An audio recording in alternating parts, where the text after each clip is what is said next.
নমস্কার, সবাই কেমন আছো? আশা করছি সবাই ভালো আছো, সুস্থ আছো। আমরাও বেশ ভালো আছি, সুস্থ আছি। অন্য দিনের মতো আজকেও একটা রেসিপির ভিডিও নিয়ে হাজির। তো আজকে আমি বানিয়েছি চিড়ের পরোটা। তো চিড়ের পরোটাটা আমি কীভাবে বানালাম চলো তোমরা ভিডিওটা দেখে নাও। তো বন্ধুরা, চিড়ের পরোটাটা বানানোর জন্য যেটা প্রথমে লাগবে সেটা হচ্ছে চিড়ে। তো চিড়েটা দেখো, এখানে আমি বড় কাপের 1 কাপ নিয়েছি। তোমরা যেমন পরোটা খেতে চাইবে সেরকম কিন্তু তোমরা নিজেদের মতন বানাতে পারবে। 1 কাপের জায়গায় তোমরা যদি হাফ কাপও নাও সেটাও কিন্তু বেশ ভালো হবে। তো দেখো, এখানে দুটো মিডিয়ামের সাইজের আলু কেটে নিয়েছি। এগুলোকে আমি ভালোভাবে এখন ধুয়ে পরে একটু সেদ্ধ করতে দিয়ে দেবো আলুগুলো। আর এই পাশে দেখো, আমি চিড়েটাকে ভালোভাবে 2 থেকে 3 বার জল দিয়ে এখন ধুয়ে নিয়েছি। তো এটাকে এখন দেখো ভালোভাবে ধুয়ে নেওয়ার পর বেশ একটু ফ্রেশ জল দিয়ে দিয়েছি। এটা এখন একটু ঢেকে নেব।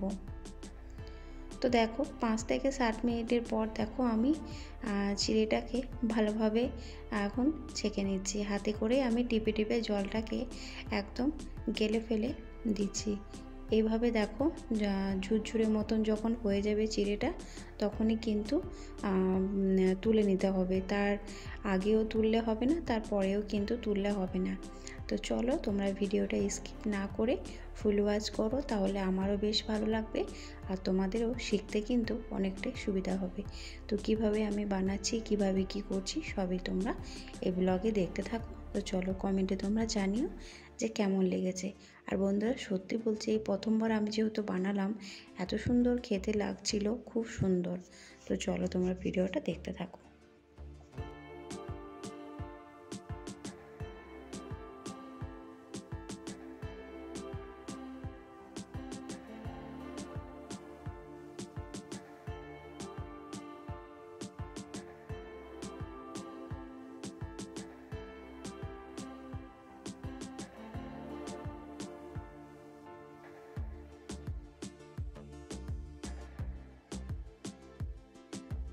তো বন্ধুরা, তোমরা দেখলে যে আলু সেদ্ধ হয়ে গিয়েছে।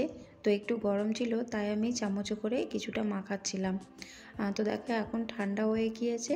এখন হাত দিয়ে আমি ভালোভাবে মেখে নিলাম। আর এই পাশে দেখো চিড়েটাও আমি রেখেছি। তো চিড়ের মধ্যে এখন এই যে আলু মাখাটা, এই আলু মাখাটা দিয়ে দেব। আর আমি এর মধ্যে কি কি মশলা ব্যবহার করছি সেগুলো তোমরা দেখে নাও।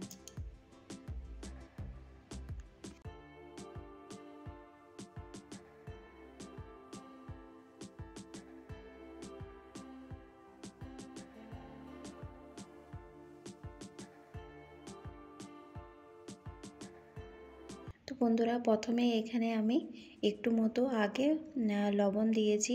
যেহেতু আমি সেদ্ধ করার সময় আলুতে লবণ দিয়েছি কিন্তু কোনো চিড়েতে লবণ দিইনি, সেই জন্য একটু লবণ দিয়েছি। আর এখানে দেখো আমি দিয়েছি গরম মশলার গুঁড়ো দিয়েছি, আর সঙ্গে দিয়েছি এখানে একটু লঙ্কার গুঁড়ো। আর আমি অন্য কিছু কিন্তু এখানে ব্যবহার করিনি। আর খেতে অপূর্ব হয়েছিল, খেতে কিন্তু খুব সুন্দর হয়েছিল। তো চলো আমি এখন ভালোভাবে একটু ময়দা দিয়ে ভালোভাবে এখন মেখে নিই। তো প্রথমেই কিন্তু আমি ময়দা ব্যবহার করিনি, প্রথমে কিন্তু চিড়ে আর আলুটা দিয়ে মেখে নিয়েছি, তারপরে কিন্তু ময়দা দিয়ে একটু ডো বানিয়ে নিয়েছি। তো চলো দেখতে থাকো।